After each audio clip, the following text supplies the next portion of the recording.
So welcome everybody, welcome to my channel Environment Legends series। सो आज का topic मैंने जो चूज़ किया है ये बहुत सारे कम्पिटिटिव एग्ज़ाम्स में भी आता है। इसमें से बहुत सारे क्वेश्चंस रहते हैं स्पेसिफिकली जेके एसएसबी के एग्ज़ाम्स में, और इवन दो जेके पीएससी के एग्ज़ाम्स में भी इसके बहुत सारे क्वेश्चंस रहते हैं। और अगर इसके अलावा कोई यूपीएससी वगैरह की प्रिपरेशन करता है तो उसमें भी इस सेक्टर से बहुत क्वेश्चंस रहते हैं और बहुत सारे करंट अफेयर्स इसमें जो हैं इन्वॉल्व रहते हैं। लेकिन मैं साधारण तरीके से एक कंसेप्ट एक्सप्लेन करूंगा आप लोगों के सामने, जिसको लेके बहुत ही विवाद रहता है। यानी कि कोई हर आदमी अलग अलग तरीके से इसको समझता है और इसको कोई भी क्लियर कट डिफाइन नहीं कर पाता है। मैं कोशिश करूंगा as a student of environmental science, मैं एक कोशिश करूंगा। I having masters in environmental science and MPhil also. So मैं कोशिश करूंगा कि मैं इसको एक्सप्लेन कर पाऊँ आप लोगों के लिए। मैं अपने आप को एक स्टूडेंट मानता हूँ एनवायरमेंटल साइंस का। सो टॉपिक डिस्प्ले पर आपको दिख रहा है। टॉपिक का नाम है इकोलॉजी। सिंपली लोग इसको मानते हैं ecology is the study of ecosystem कहते हैं। देन ये भी कहते हैं कि study of ecosystem including the interactions of organisms with other organisms as well as with the physical environment. ये सिंपली हमें टेक्स्ट बुक्स में मिलता है। बट अगर हम इटीमोलॉजी कंसल्ट करते हैं अगर इस वर्ड की, तो इको का मतलब होता है, इको एक ग्रीक वर्ड से ड्राइव करा गया है जो ओइकोस है। सो ओइकोस का मतलब होता है home. Home refers to the home of organisms. वो ऑर्गेनिजम्स खाली एनिमल्स नहीं हो सकते, वो माइक्रो ऑर्गेनिजम्स भी हो सकते हैं, वो प्लांट्स भी हो सकते हैं। सो इनके होम रेंज की स्टडी करने को इकोलॉजी कहते हैं। और इकोसिस्टम होता है home range of living organisms की स्टडी करना, उस सिस्टम को एक्सप्लेन करना, उसको हम इकोसिस्टम कहते हैं। जो सिस्टम बना रहता है home range of living organisms. अब बहुत सारे लोग इससे कंफ्यूज रहते हैं कि होम रेंज क्या चीज़ होती है।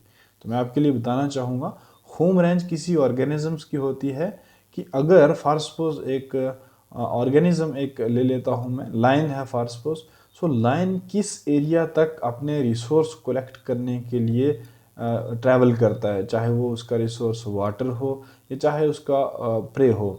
तो अपने शिकार जिस इलाके तक उसको मिलता है, वो जिस रेंज तक पर डे ट्रैवल करता है, ऑब्वियसली रात को उसका एक ही, रात को नहीं बल्कि वो नॉकटर्नल होते हैं, सॉरी, दिन को उसका एक ही ठिकाना रहता है और रात के टाइम वो जो है अपना काम करता है। सो किस रेंज तक वो जो है अपने प्रे को ढूंढने में निकलता है, किस रेंज तक वो वाटर का रिसोर्स जो है अवेलेबल हो आसपास या कहीं तक जहाँ पर भी उसको अवेलेबल होता है, उस रेंज तक वो ट्रैवल करता है। तो ये सारी रेंज जो होती है ये इसका होम रेंज माना जाता है। सो इस होम रेंज की स्टडी करने को हम इकोलॉजी कहते हैं। और ये जो सिस्टम बना रहता है, इस सिस्टम को हम इको सिस्टम का नाम देते हैं।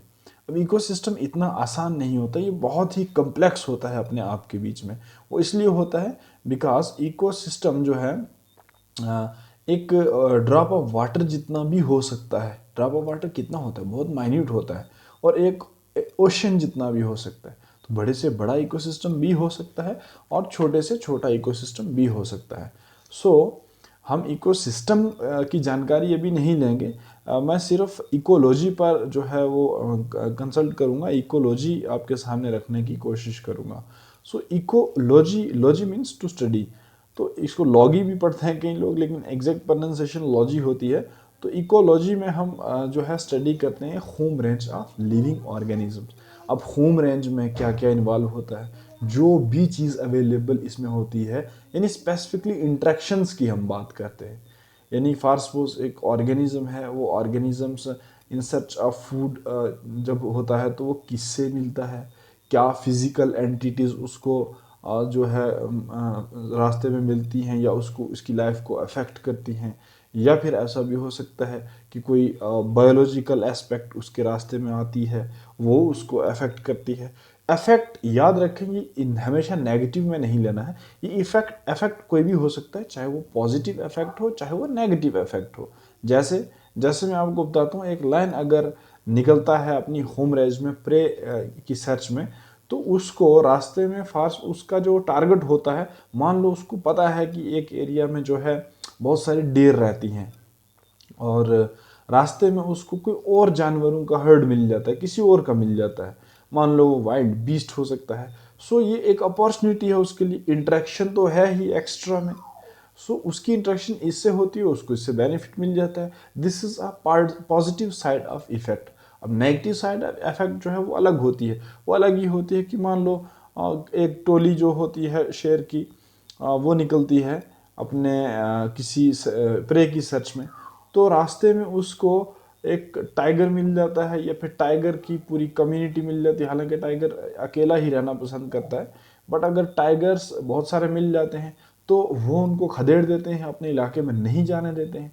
तो वो उनके लिए एक नेगेटिव इफेक्ट रहेगा। किसके लिए? प्राइड ऑफ लायन के लिए एक नेगेटिव इफेक्ट रहेगा ये चीज़। सो ये पूरी डिटेल स्टडी करने को ही बोलते हैं इकोलॉजी। अब इकोलॉजी में जो चीज़ें इसमें इन्वॉल्व करी जाती हैं मैं आपके सामने रखना चाहूँगा। डिस्प्ले पर नज़र आ रही हैं आपको।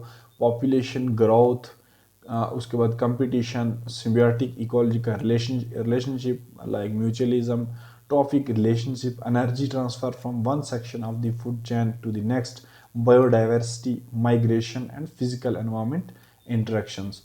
सो फिजिकल एनवायरनमेंट के साथ क्या क्या इंटरेक्शंस रहती हैं, ये जो है मैंने अपना एक पीछे वाला वीडियो डाला है, लेटेस्ट वीडियो है, आप उसको वॉच कर सकते हैं। उसमें मैंने फैक्टर्स के नाम से एक वीडियो बना रखी है।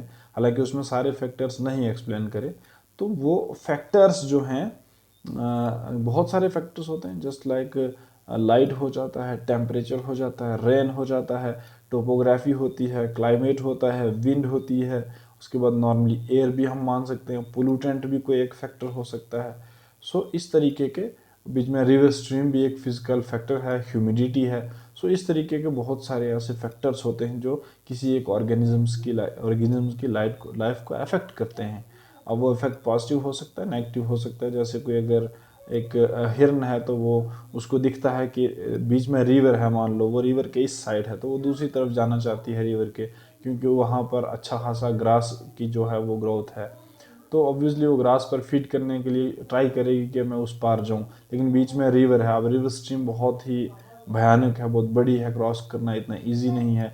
तो वो आप ट्राई तो करेगी, लेकिन ये उसके लिए बैरियर है, तो एक फिजिकल बैरियर है जो उसकी लाइफ को अफेक्ट कर रहा है, जो मजबूर कर रहा है उसको पार ना जाने से, रोक रहा है, यहीं पर रहने को मजबूर कर रहा है। तो वो एक फिजिकल बैरियर हो जाता है। अब इसमें मैंने पॉपुलेशन ग्रोथ की बात करी। सो पॉपुलेशन किस तरीके से ग्रो करती है, इसको हम डीपली स्टडी करते हैं। डीपली स्टडी करते हैं कि उनका ग्रोथ का पैटर्न क्या है। उसके बाद ये हम बात करते हैं कि किस तरीके से वो जो है ग्रोथ होती है, क्या उस इलाके में रिसोर्सेज उतने अवेलेबल होते हैं या नहीं होते हैं, नेटलिटी कितनी होती है, नेटलिटी यानी बर्थ रेट, सो मोर्टेलिटी कितनी होती है, डेथ रेट कितना होता है, वो जो पॉपुलेशन है वो कब कब माइग्रेट करती है, क्यों माइग्रेट करती है, क्या रीजंस होती हैं।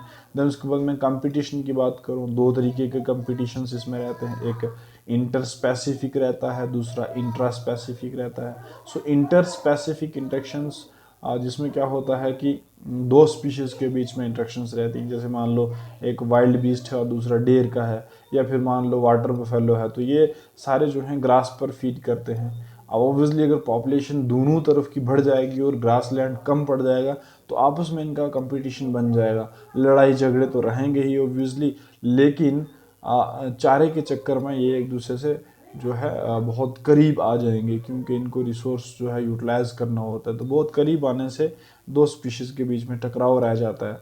फिर सर्वाइव वही करती है जो काफ़ी हेल्दी होती है या फिर जो पावरफुल होती है, ऑब्वियसली वही सर्वाइव करेगी इनमें। दूसरा इंट्रा स्पेसिफिक इंट्रैक्शंस होता है जो एक ही स्पीशीज़ के मेंबर्स के बीच में होता है। यानी मान लो हर्ड ऑफ आपके पास डेर है, वो किसी एक एरिया में रह रहे हैं, तो उस एरिया में क्या होता है, उस एरिया में ग्रास जो है कम पड़ने लग जाता है, या फिर उनका जो जिस पर फीड करती हैं फूडर वो कम पड़ने लग जाता है। जब कम पड़ने लग जाता है तो वो आपस में ही जो है बहुत ज़्यादा करीब हो जाती हैं और आपस में ही उनके फाइट होना शुरू हो जाती है, और उसमें जो पावरफुल मेंबर्स होते हैं उस स्पीशीज़ के वही फीड कर पाते हैं। जो यंग वंस होते हैं या जुवेनाइल्स होते हैं, जो फीमेल होती हैं, वो ऑब्वियसली कमज़ोर होती हैं, तो वो ये चीज़ एफर्ट नहीं कर पाती। सो उनका सर्वाइव कर पाना बहुत मुश्किल होता है। उनके लिए फिर एक ही रास्ता बचता है, या तो कंपटीशन करा जाए, लड़ाई करी जाए, फाइट करी जाए रिसोर्स को यूटिलाइज करने की, या फिर वहाँ से माइग्रेट करा जाए, वो एरिया ही छोड़ दिया जाए। किसी नए एरिया में जाना पसंद करेंगी वो, कि वहाँ पर कोई ना कोई रिसोर्स अवेलेबल रहेगा। सो उसके बाद ये होता है, हम डिटेल स्टडी करते हैं ट्रॉफिक रिलेशनशिप्स की, कि ट्रॉफिक एक्चुअल में जो होता है ये फीडिंग का निज़ाम होता है। ट्रैफिक रेफर्स टू ट्रॉफिक का लिटरल मीन होता है फीडिंग। सो फीडिंग मैकेनिज्म कैसा रहता है, वो लेवल वाइज होता है, वो प्रोड्यूसर्स से लेके टॉप कार्निवोर्स तक का होता है।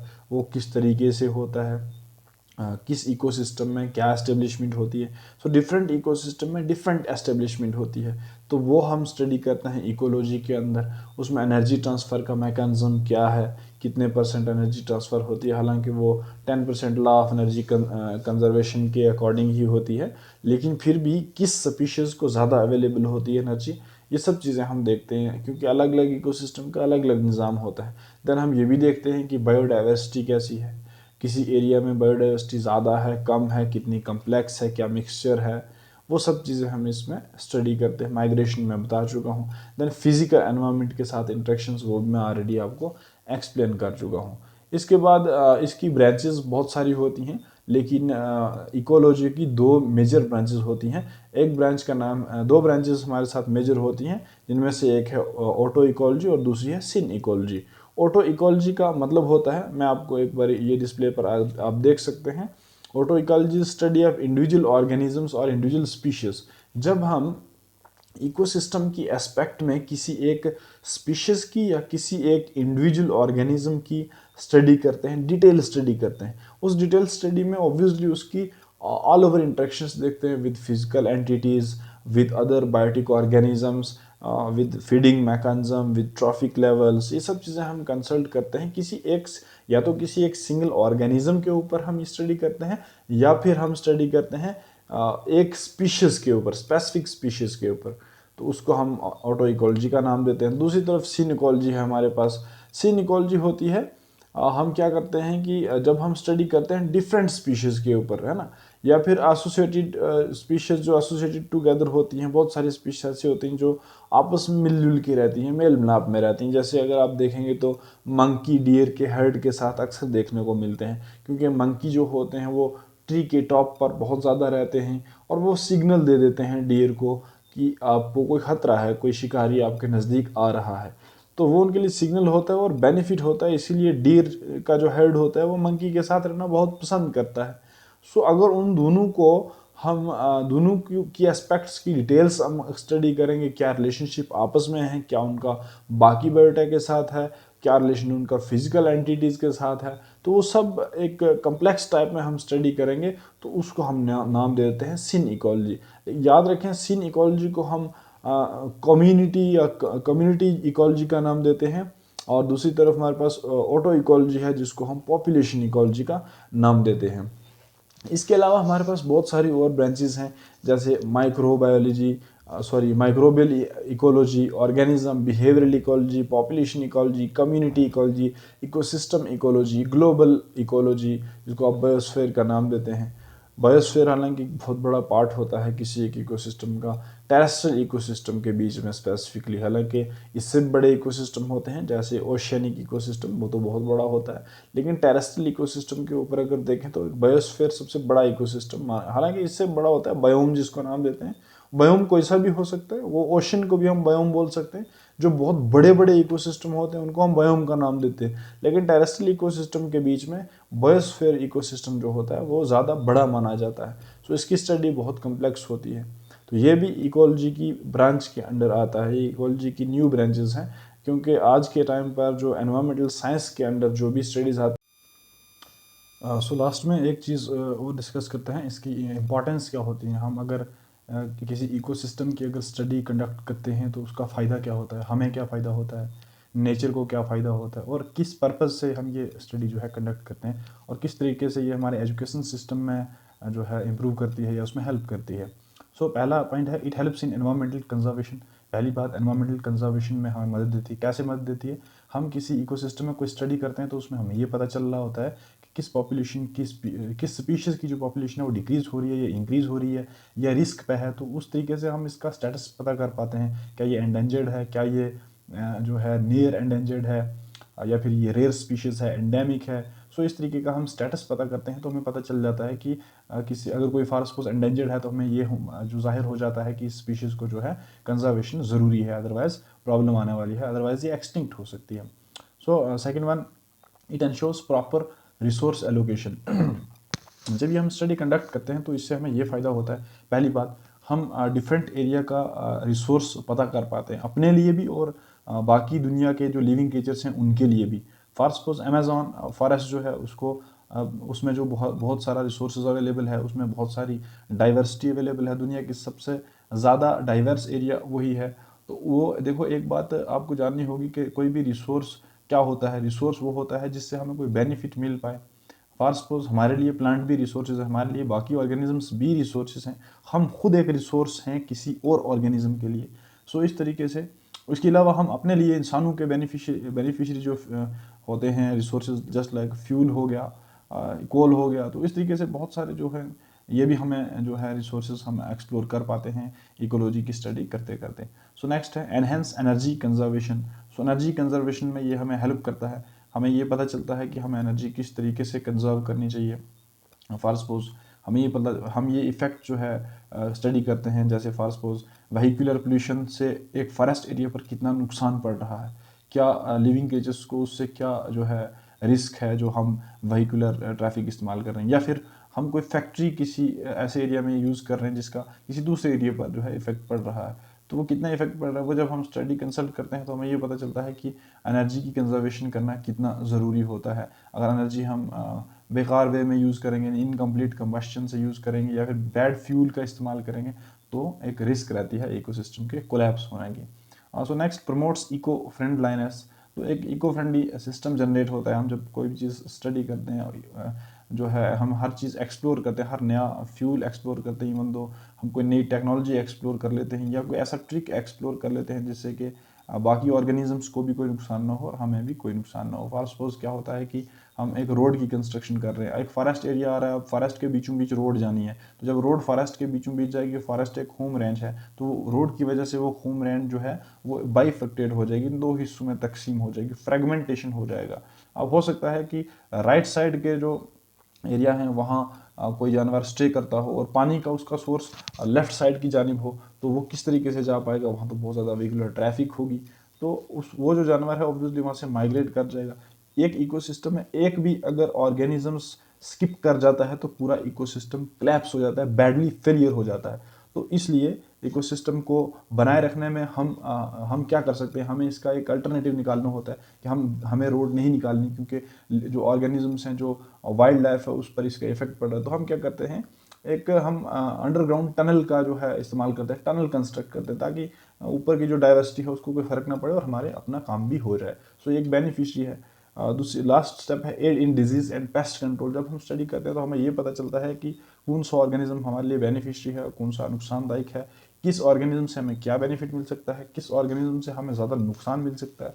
ये सब स्टडीज़ हम जब कंडक्ट करते हैं तो हमें ये सब पता चलता है। सो इस तरीके से हम डिजीज़ और पेस्ट कंट्रोल का जो है पता लगा सकते हैं ठीक तरीके से, अगर हम इकोलॉजी की स्टडी जो है वो कंसल्ट करते हैं।